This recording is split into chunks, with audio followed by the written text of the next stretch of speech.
At a retirement party, my jealous cousin exposed a family secret that shattered us. What he revealed left everyone shocked. So last weekend, my family threw this huge retirement party for my Uncle Frank. He's been a firefighter for like 30 years, and honestly, everyone was hyped to celebrate him finally getting to relax.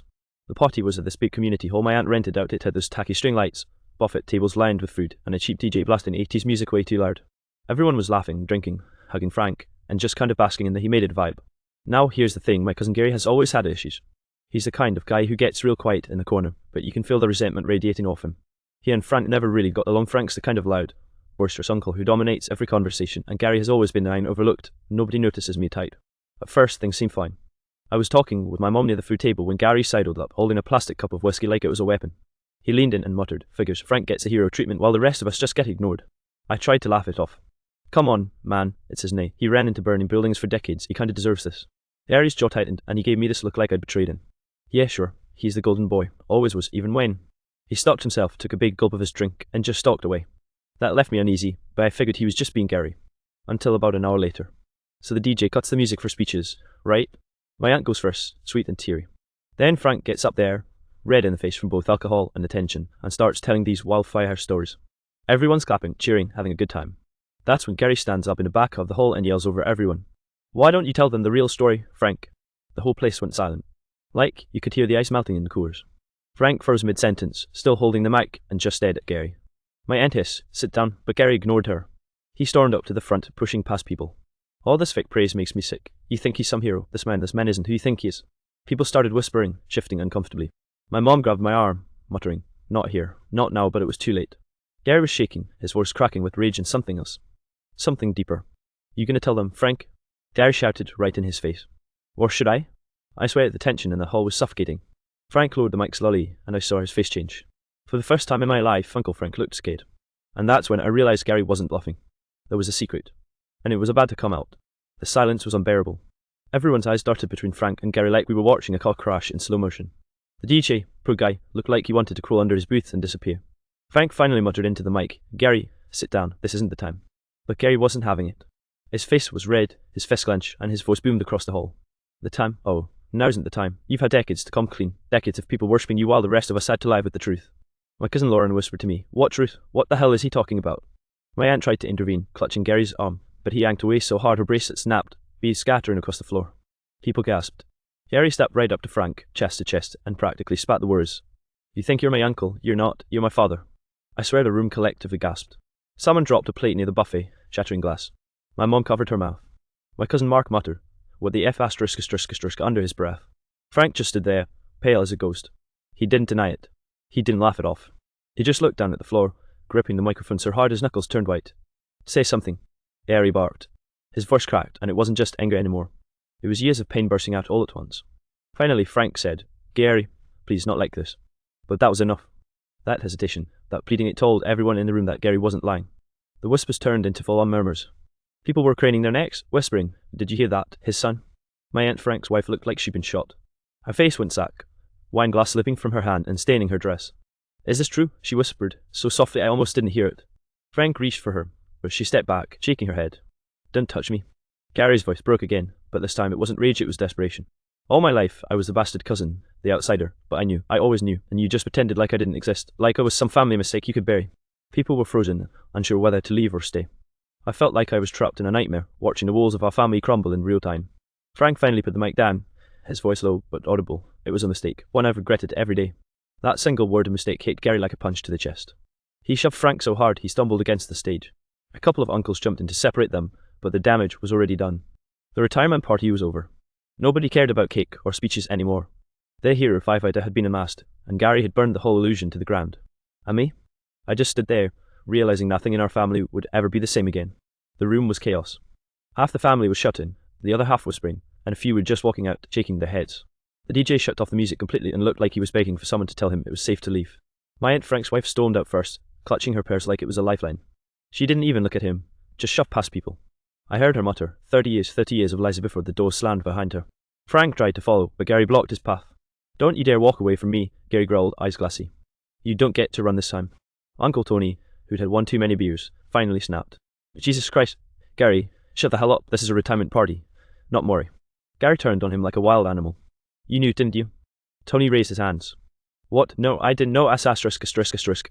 But the way Frank avoided eye contact, it was like a silent confirmation that at least someone in the family had been in on it.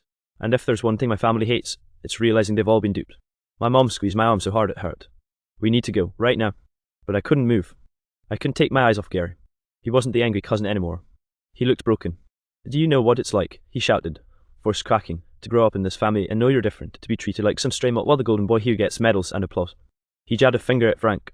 I wanted to be proud of you. I wanted to believe the stories, but all I saw was a coward hiding the truth. Frank finally raised his voice, and it boomed across the hall. I was trying to protect you. That made everyone freeze again. Protect me? Gary laughed bitterly. From what? The truth that I was your son? That you cheated? That I didn't matter enough to acknowledge? Frank's face crumpled, and for the first time in my life, I saw him look ashamed. Not embarrassed, not angry, truly ashamed. He said quietly, from the world, from exactly what's happening right now. There was a long, heavy silence. People avoided eye contact, like if they stayed too long, they'd be dragged into the wreckage. Then Gary said something that made my stomach twist. You didn't protect me, you erased me. The words hung there like smoke. Nobody dared to speak after that. Finally, my cousin Lauren, who'd been crying in the corner, whispered, We need to end this, please, just stop. But it was too late. The party was ruined, my aunt was gone, and the family secret was out in the open, ugly and raw. Gary just turned and walked out of the hall, shoulders hunched like the fight had drained every ounce of him. Frank stayed behind, staring at the floor, not chasing him this time. And I stood there in the middle, realizing I'd just witnessed the collapse of not one, but two families at once. The days after the retirement party felt like living in the aftermath of an explosion. Everyone was scattered, wounded in their own way, and nobody knew how to put the pieces back together. My phone wouldn't stop buzzing. Family group chats that were usually filled with memes and birthday reminders turned into battlegrounds. Half the messages were people demanding answers. Did Frank really cheat? How long did Gary know? Then the other half were people dropping passive-aggressive lines like, some people don't know how to keep their mouths shut. My mom was furious. Not just at Frank, but at Gary too. There's a way to handle things, she said while pacing the kitchen. Not like that, not in front of everyone. But then she'd sigh, rub her temples, and mutter, but Lord, what a betrayal, she didn't know who to blame more. Meanwhile, rumours started spreading faster than wildfire. My cousin Mark swore he'd overheard whispers years ago that Gary's mom had an inappropriate friendship with Frank, but everyone had brushed it off as gossip. Suddenly, those whispers looked a lot more like truth. I decided to check in on Gary. I found him at this dingy little bar he liked, hunched over a beer like the weight of the world was pressing down on him. When I slid onto the stool next to him, he didn't even look up. You came to lecture me too? He muttered. No, I said carefully. I came because you looked like you needed someone. That's when he finally turned to me, and man, he looked wrecked. Eyes bloodshot, face hollow. Do you have any idea what it's like? He asked quietly, knowing your dad shows up to every other family event but pretends you're just some cousin, like I'm not even blood. I didn't know what to say. I just shook my head. I didn't want to ruin the party, he continued. I don't know for once, I wanted him to say it out loud, to acknowledge me, and when he didn't, he broke off, swallowing hard. I lost it. I sat there in silence, letting him get it up. Meanwhile, across town, Frank was apparently sleeping on Tony's couch because his wife had locked him out. Lauren texted me that she'd never seen her mom so angry. She said 30 years together meant nothing now, nothing. It felt like our family tree had been uprooted and flipped upside down overnight. Cousins were choosing sides. Some said Gary had every right to blow it open. Others said he was selfish, jealous, and destroyed a man's life's work out of spite. Me? I couldn't pick a side, because I could see both. Gary was hurt. Deeply.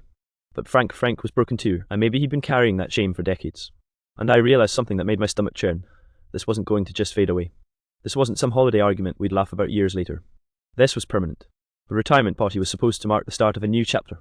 Instead, it became the night our family history got written in real time. By midweek, word had spread so far it felt like the whole extended family knew. Even relatives I hadn't seen in years were suddenly calling, fishing for details.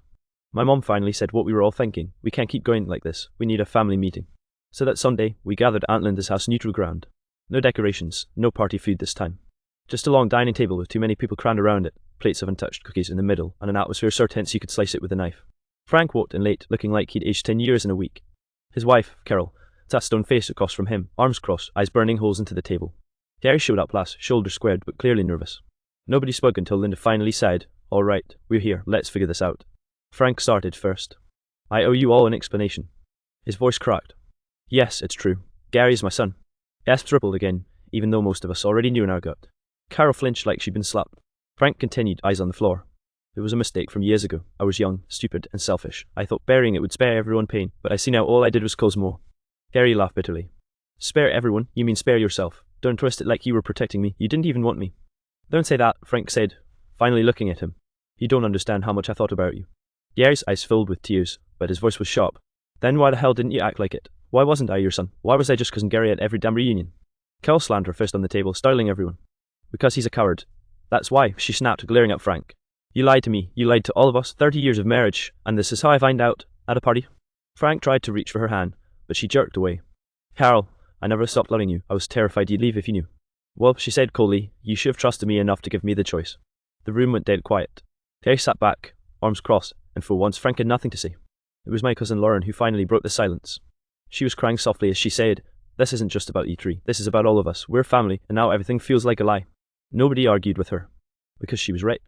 That night didn't fix anything. Carol left early, saying she needed space. Harry stormed out right after, muttering something about family being nothing but hypocrisy. And Frank? He just sat there long after everyone else was gone, staring at his hands like he didn't even recognize them anymore. We all thought the meeting would heal things. Instead, it just made it clear how broken we really were. A few days later, I got a text from Frank asking if I knew where Gary was. Apparently, Gary had been dodging calls and ignoring everyone since the family meeting. I hesitated because honestly, I didn't want to be in the middle, but I also knew the two of them needed to face each other without the whole family as an audience. I told Frank about the little boy Gary liked, the same one where I'd found him earlier. Frank didn't reply, but that night I drove by and sure enough, there they were, Frank sitting across from Gary in one of those dimly lit booths, two untouched beers between them. I didn't go in. I just sat in my car across the street and watched, because somehow it felt like this moment wasn't mine to interrupt. From where I sat, I couldn't hear the words, but later Gary told me what went down. At first, it was silence. Neither of them knew how to start. Finally, Gary muttered, why now? Why'd you never tell me? Frank looked exhausted. Because I was ashamed. I didn't want you to carry the burden of being my mistake. That word again, mistake. Gary nearly walked out right then, but Frank grabbed his arm and said, no, listen, I don't mean you were a mistake. I mean what I did, how I handled it, how I ran from responsibility. Gary sat back down, still tense. Do you know what it feels like to sit at Thanksgiving dinner every year, hearing stories about how great Uncle Frank is, while I'm the punchline cousin, and all the while, knowing the truth? Frank's eyes welled up. Yes, because I was sitting there too, and every time I looked at you, I wanted to tell you, but I was afraid you'd hate me. I thought silence was easier, but it wasn't, it was cowardice. Gary's voice cracked. I do hate you sometimes. Frank nodded, swallowing hard. I deserve that, but I want you to know I watched you grow up. I saw your first game, even when you didn't see me in the stands. I came to your graduation. I've been proud of you every step, even if I couldn't say it. That broke Gary. He told me later he couldn't hold back the tears anymore. Why couldn't you just say it out loud? He asked him. Because, Frank whispered, if I said it, then I had to face the fact that I'd ruined so much, and I couldn't bear to see your face knowing I failed you. The two of them sat in that booth for hours. No yelling, no theatrics this time. Just raw honesty. When Gary finally came home that night, he looked drained but lighter, like he finally dropped a weight he'd been carrying his whole life. He didn't call Frank Dad, not yet. But he also didn't call him fraud or a coward either. It wasn't forgiveness. Not yet. But maybe it was the first step towards something. Weeks passed, and the dust began to settle, though nothing was truly normal. Family events felt fractured, people picked sides without admitting they were picking sides. Some cousins only talked to Gary now, others stuck with Frank, and a few stayed neutral, pretending like nothing had happened. Carol, though she was done pretending. She moved out of the house temporarily, staying with Lauren. At Sunday dinner, she told my mom, I'm not sure if 30 years of marriage can survive 30 years of lies. The bitterness in her voice was sharper than anything I'd ever heard from her. Frank tried to reach out, calling, sending flowers, even writing letters like it was the 1950s. But Carol wouldn't budge. Every attempt ended up back on his porch. Meanwhile, Gary and I hung out more often. He seemed calmer after the talk at the bar, though the pain was still there, simmering. One night he admitted, I don't know if I can ever call him Dad, but for the first time, I feel like he actually sees me, not just as a cousin, not just as a mistake me. It wasn't healing, exactly, but it was progress. Then came the big test, Thanksgiving. Traditionally, it was at Frank and Carol's house, but with Carol gone, nobody knew what to do. After some awkward group chat debates, Aunt Linda offered her place. We need to try, she said. We can't keep dodging each other forever. So, we all showed up. Tension filled the room the second Frank walked in alone, carrying a pie like it was some kind of peace offering. Carol didn't come. That silence spoke louder than anything. When dinner started, the table chatter was stiff. People avoided looking at Gary and Frank, as if eye contact might set off another explosion. But halfway through, Gary set down his fork and said, loud enough for everyone to hear, I know things are different now, and yeah, it's messy, but I'm still family, that hasn't changed. Frank looked at him with tears in his eyes. He didn't speak, but he raised his glass slightly toward Gary. And after a beat, Gary raised his too. It wasn't forgiveness, and it wasn't closure. But in that moment, the rest of us breathed a little easier. Because if they could at least sit at the same table, maybe just maybe the rest of us could too.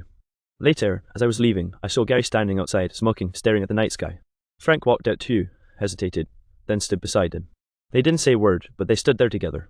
And for the first time since that retirement party, I felt a tiny spark of hope that maybe, one day, this family secret wouldn't just be a wound, it might be the beginning of something new. The night Frank's career ended was supposed to celebrate his legacy. Instead, it exposed his greatest failure. But maybe, just maybe, it also gave him one last chance to make things right.